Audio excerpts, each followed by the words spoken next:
भाजपचे नेते माजी मंत्री सुधीर मुनगंटीवार आपल्या सोबत आहेत। सुधीर भाऊ, खरं तर तुम्ही एंट्री करताना भास्करराव जाधवांचा हातात घेऊन तुम्ही आला आहात सभागृहात सुद्धा, असं चित्र पाहायला मिळेल। निश्चितपणे सभागृहामध्ये काय आम्ही एकमेकाचे शत्रू आहोत का? भास्करराव जाधव आणि आम्ही 1995 पासून सोबत आमदार म्हणून, युतीचे आमदार म्हणून काम केलं। रात्री 1-1 वाजेपर्यंत अर्धा तास चर्चेमध्ये भास्करराव आणि मी सोबत असायचो आणि म्हणून आम्ही दोघे मित्र आहोत। यामध्ये राजकारण पक्ष हे कधीच आडवे येत नाही। मग अजूनही आठवतं की माननीय नितीन गडकरींसोबत त्यांच्या मुलाच्या लग्नात आम्ही दोघेही गेलो। त्यांनी आग्रहाने निमंत्रण दिलं आणि आम्ही सुद्धा तेवढ्याच प्रेमाने त्यांच्या लग्नात त्यांच्या मुलाला आशीर्वाद द्यायला गेलो। तर मला वाटतं की याचा विचार आपण केला पाहिजे की प्रत्येक गोष्ट या दृष्टीने बघू नये। स्वतः उद्धवजी सुद्धा मुख्यमंत्री जागेवर माझ्या मुलीच्या लग्नात आले होते। तर मला वाटतं की वैचारिक मतभेद असावे पण मनाचे मनभेद असता कामा नये। एक पाहायला मिळते की पहिल्यांदा भाजपला महायुतीला बहुमत मिळालेलं आहे। पहिल्यांदा जे आहे ते विरोधी बाकावरती अतिशय कमी संख्या असणार आहे, विरोधी पक्ष पाहायला मिळणार नसणार आहे नेता जो आहे तो। त्यामुळे कुठेतरी भाजपचा आणि महायुतीचा आवाज घुमेल सभागृहामध्ये। नाही, असा हे प्रश्न संख्येवर कधीच नसतो।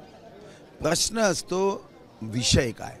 जर टीकेसाठी टीका केली आणि तर्कहीन टीका केली, अनेकदा असं होतं, मी आठवतो मग मागच्या 2 वर्षामध्ये एका नेत्याने मोठी मोठी भाषणं दिली आणि मग लक्षात आलं की त्यांचं राज्य असतानाच तो निर्णय झाला होता।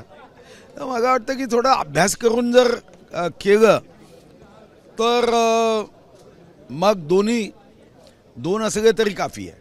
84 मध्ये आमचे 2च खासदार होते, HK पटेल आणि जंगारेड्डी, पण नंतर आम्ही 5 वर्षांनी 86 वर गेलो। त्यामुळे कोणाचाही अंत कधीच नसतो। पण एक आहे की महाराष्ट्राच्या इतिहासामध्ये पहिल्यांदाच विधानसभेमध्ये विरोधी पक्षनेता जो आहे तो पाहायला मिळणार नाहीये।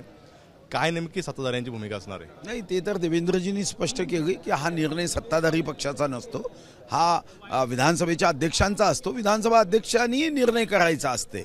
हा निर्णय काही मुख्यमंत्री उपमुख्यमंत्री मंत्रिमंडळ करत नाही।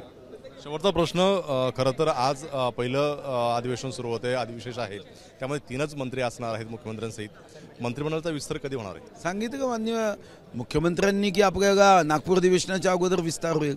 मला वाटतं की आमदारांच्या पेक्षा पत्रकारांना जास्त घाई आहे की बातम्याचे स्तोत्र संपत आहेत का।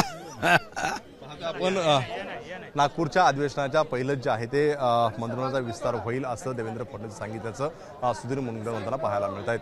कॅमेरामन मनोज जयस्वाल, सरासुरणे, एबीपी माझा, मुंबई। एबीपी माझा, उघडा डोळे बघा नीट।